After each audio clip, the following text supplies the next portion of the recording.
Fala pessoal, sejam muito bem-vindos e muito bem-vindas a mais um vídeo nesse canal. Há muito tempo que eu não gravava vídeo pra cá.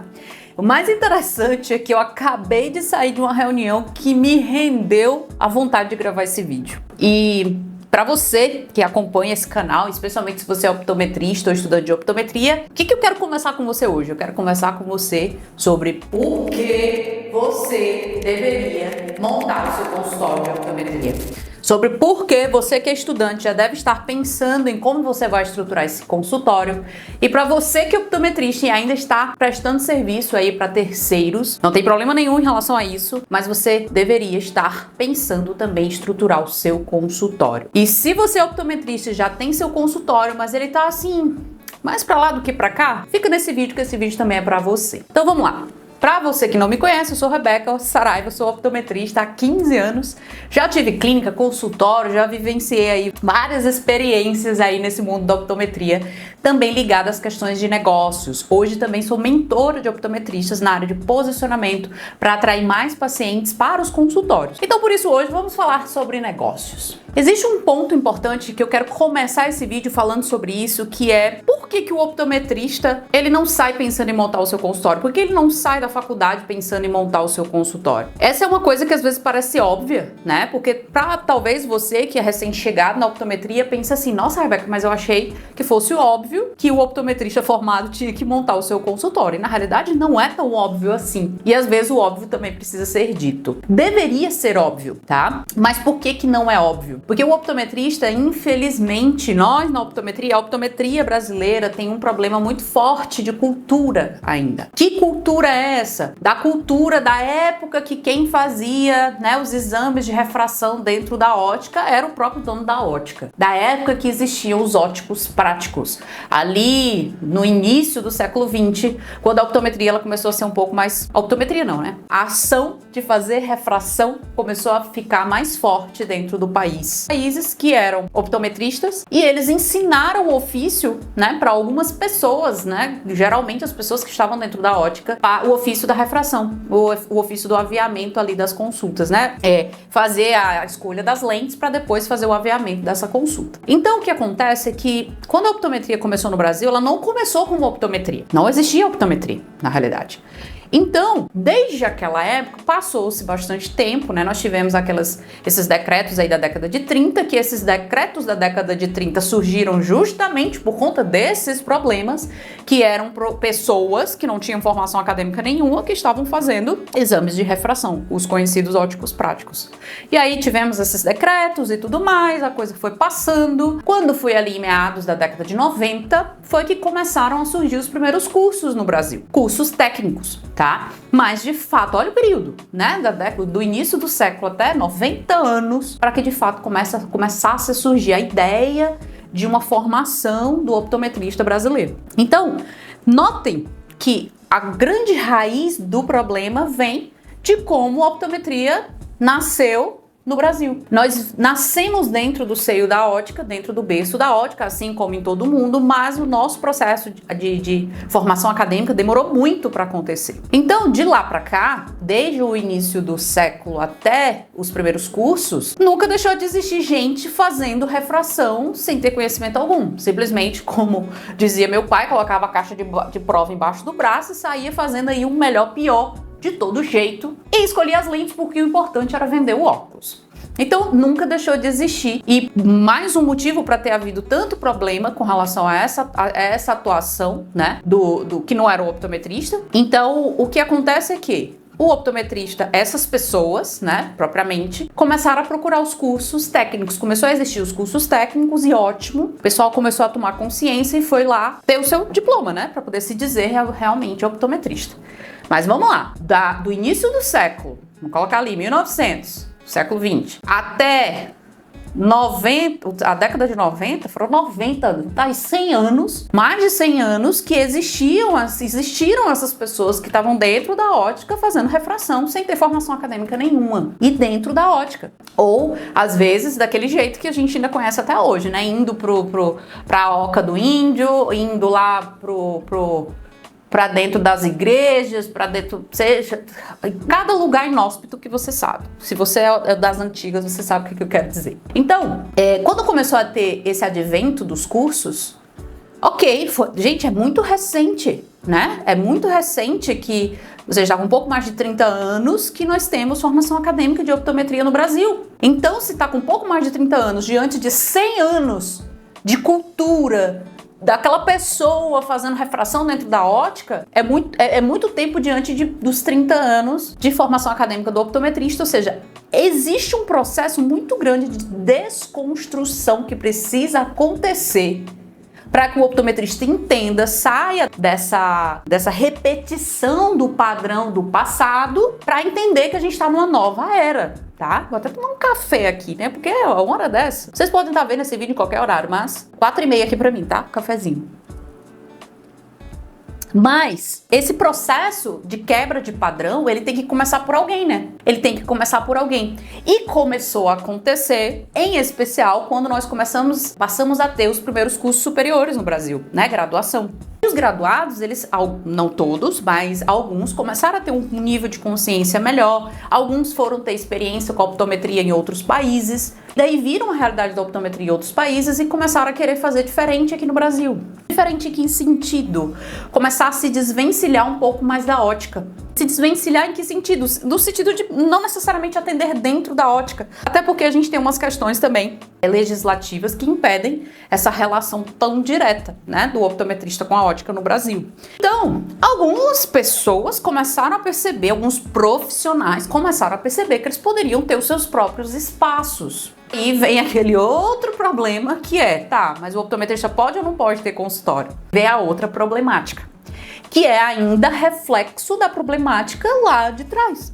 E aí, claro, o optometrista abria consultório, alguém ia lá, denunciava, fechava. O optometrista abria consultório, às vezes a oração civil pública era um caos, a pessoa tinha que ir lá, era um absurdo. Não podia tirar o vará. Então, muitos optometristas sofreram com a perseguição e não puderam montar os seus próprios espaços, ou seja, trabalhar de forma legal, porque o próprio país estava impedindo isso de acontecer, reflexo do que aconteceu no início do século XX. Então, de lá para cá, a gente teve movimentações políticas, jurídicas, em especial aí também, eu tenho que dar o ar da graça aí para o trabalho do pessoal do Conselho Brasileiro, que anos e anos, gestão após gestão, eles vêm trabalhando nesse processo para poder deixar a gente mais à vontade para exercer a nossa profissão. Foi aí, talvez, sei lá, de uns 5 anos para cá, que a coisa começou a dar uma amenizada, especialmente depois da DPF para cá, 2021 para cá. Começou em 2013, quando nós tivemos a questão da lei do ato médico, né? E aí a DPF estava se arrastando ainda, e aí a gente teve a decisão aí em 2021, o que abriu as portas para que as estruturas básicas de saúde começassem a olhar realmente para o optometrista como esse profissional existe, a gente tem que, né, abrir espaço para que ele possa exercer de forma legal o seu trabalho. E aí foi que realmente as coisas começaram a ficar um pouco mais consolidadas. Entretanto, não é tão simples quanto parece. Nós temos ainda muito forte medo, né? O medo arraigado, né? O optometrista ainda tem medo. Não sei em que período você vai ver esse vídeo. Pode ser que você veja esse vídeo daqui a 10 anos, do dia que eu gravei hoje. Mas hoje, dia 21 de novembro de 2024, o optometrista ainda tem medo de montar o seu espaço clínico, ainda tem medo de abrir seu consultório. Por quê? Porque ainda tem medo da perseguição. E ele acaba indo pelo caminho que é o caminho que não é o caminho mais fácil, só que é o caminho escondido. E aí é o que eu trago uma reflexão para você. Será que realmente permanecer no caminho escondido por medo é realmente o caminho que vai fazer um dia você não ter medo de trabalhar? Essa é uma pergunta muito importante, porque eu contei essa história aqui para você. O que aconteceu para que o optometrista começasse a ter mais espaço para atender nos seus próprios consultórios foi que outras pessoas não tiveram medo de encarar, dar o primeiro passo de abrir o seu consultório, ter problemas, ir para a justiça, debater na justiça, ter movimentação de outras pessoas, de outras entidades, para que Hoje a gente tem os consultórios optométricos com seus devidos alvarás. É uma regra geral que todo mundo consegue seu alvará hoje? Ainda não. Mas hoje está menos complicado do que era uns anos atrás. Então, diante de tudo isso, não é óbvio que o optometrista que se forma, ele entenda que ele vai abrir o consultório. Não é óbvio. Tem aqueles que vão prestar serviço para terceiros, ok? Tem aqueles que vão se esconder, fazendo as coisas na surdina, literalmente. Ok, não seria o ideal. Estou falando para você porque não seria o ideal. Sabe por que realmente, deixando bem claro para você por que não seria ideal? Porque você atrasa o processo de reconhecimento e de validação dessa profissão. Porque você atrasa o processo, atrasa na sua vida e atrasa na vida do coletivo, de todos os outros profissionais. Então, quando eu tô aqui gravando um vídeo, falando por A mais B que é optometria, isso e aquilo, quando eu vou não sei aonde, gravo um vídeo e coloco, pago anúncio, campanha para poder ficar rodando optometria, o que eu tô fazendo é tipo assim, ó, optometria sim. E se você achar ruim, faça alguma coisa. Então nós temos que juntos fazer esse movimento. E um dos movimentos muito importantes é consolidar o seu espaço no mercado de trabalho. E consolidar o espaço do mercado de trabalho implica em você ter o seu espaço de atendimento.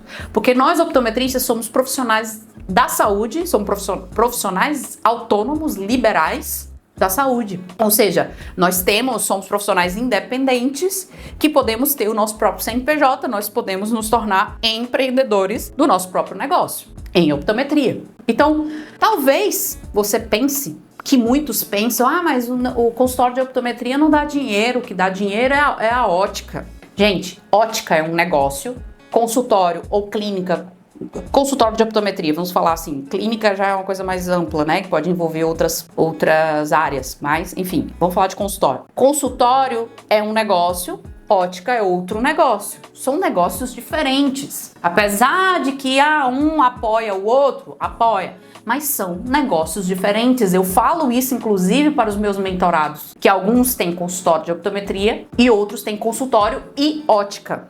E eu falo, tem optometrista que tem, talvez seja o seu caso, que tem ótica, aí monta o consultório, só que o consultório é só para dar suporte para ótica. Aí eu fico, moço, mas você tá perdendo dinheiro. Porque se você olhasse para o seu negócio, você tem um consultório e tem uma ótica, se você olhasse realmente como dois negócios, você estaria faturando muito mais. Só que você só montou o consultório porque você quer dar assistência para sua ótica. Você está deixando dinheiro na mesa. Então são dois negócios, cada um com as suas peculiaridades, com as suas características e cada um com as suas possibilidades de faturamento. Então, você optometrista, se você pensar, mas é a ótica que dá dinheiro, então por que você está fazendo optometria? Por que você não foi montar uma ótica? Se é que você não tem ótica. Quando a gente pensa num consultório de optometria, realmente a gente está pensando num negócio, é isso que você tem que entender. Então é um negócio que presta serviço. Serviço é convertido em dinheiro, em faturamento. É isso que acontece dentro do negócio de optometria.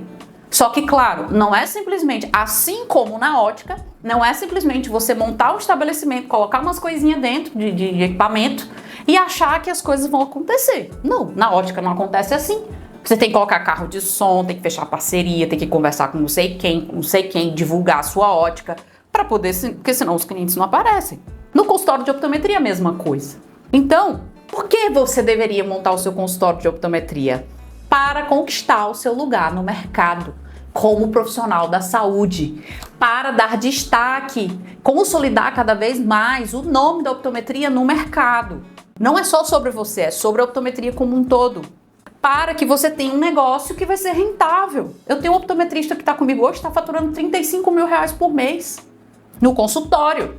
Então, por que você deveria montar o seu consultório de optometria? Porque é assim que a banda toca. É assim que realmente a gente vai construir uma optometria validada, reconhecida, que as pessoas... Vai chegar um momento, e eu espero que eu esteja viva até lá, um momento em que as pessoas vai ser igual nos Estados Unidos. Ou na Europa, a pessoa está com dificuldade de enxergar, ela não pensa em ir pro oftalmologista, ela pensa em ir no optometrista primeiro. Porque é o caminho, é a rota certa. Então, quanto mais consultórios com o nome optometria na fachada tiver, mais familiar vai ser para as pessoas, porque elas vão estar passando em frente, vão estar vendo, até que chega um momento que ela... o optometrista, já sei o que é. Entende? É um movimento que parte de cada um de nós. E aí eu quero fazer um fechamento aqui dessa ideia, porque foi o que originou aqui esse vídeo, que é o quê? Quando você pensar em abrir o seu consultório, eu quero que você tenha um especial cuidado com uma coisa, tá? Eu presenciei a história e também a abertura de alguns consultórios aqui na minha cidade. E eu já conheci alguns consultórios, ou ouvi falar de alguns colegas que montaram uns consultórios assim bem duvidosos. Como assim, Rebeca, bem duvidosos? Era um consultório que era embaixo da escada, que tinha uma cadeira de secretária, que as paredes só tinha mofo nas paredes, que não tinha ar-condicionado, era um ventilador. Que tipo de consultório é esse? Aliás, é um consultório? Ou é simplesmente uma salinha que você jogou uns equipamentos lá dentro? Qual a impressão que esse consultório traz para as pessoas que vão se consultar lá? Então, se for de você abrir um consultório desse jeito, não abra, por favor, não abra. Sabe por que não? Porque isso mancha a optometria. Você faz justamente o trabalho contrário, você está fazendo um desserviço. Que é o quê? Você está montando um muquifo, não sei se você conhece essa palavra, um muquifo, um lugar feio, e vai lá e usa um jaleco escrito optometrista, e a pessoa vai sair de lá, nossa, isso aqui é o optometrista, nunca mais eu volto aqui, nunca mais eu quero ser consultada por um optometrista. É isso que acontece. Então, quando você pensar em montar o seu consultório, ou se você já tem o seu consultório, eu tenho uma pergunta para te fazer, especialmente para você que já tem. Como é que tá o teu posicionamento hoje? Rebeca, eu não sei o que é posicionamento. Como é que tá a impressão que você deixa na cabeça das pessoas quando elas entram no seu consultório? Você tá deixando uma impressão boa de que é um consultório limpo, de que é um consultório organizado, que tem uma boa recepcionista, que o atendimento foi especializado, que você foi... As pessoas dizem, mas o meu atendimento é humanizado. Moça, isso é o mínimo. Ser educado, humanizado... Qual é a impressão que você está deixando na cabeça das pessoas? Será que o teu espaço realmente ele está trazendo uma boa impressão?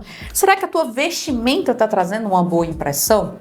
Você tem cuidado de ver se o seu jaleco está amassado ou não está? Olha o que eu vejo por aí de absurdo. Então faça uma autoanálise para você que tem consultório, porque é isso que eu estou dizendo. Você até pode ter seu consultório, mas se seu consultório for um consultório...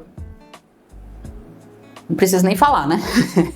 Você vai estar fazendo um desserviço para a optometria, você vai estar divulgando negativamente a optometria. Então é muito importante você pensar nisso, a qualidade dos equipamentos, a procedência dos seus equipamentos, tá? Se esses equipamentos, eles são equipamentos que você quebrou, pode dar uma assistência, tem assistência até da própria empresa que você comprou o equipamento. Todas essas coisas são importantes para que você faça um trabalho bem feito.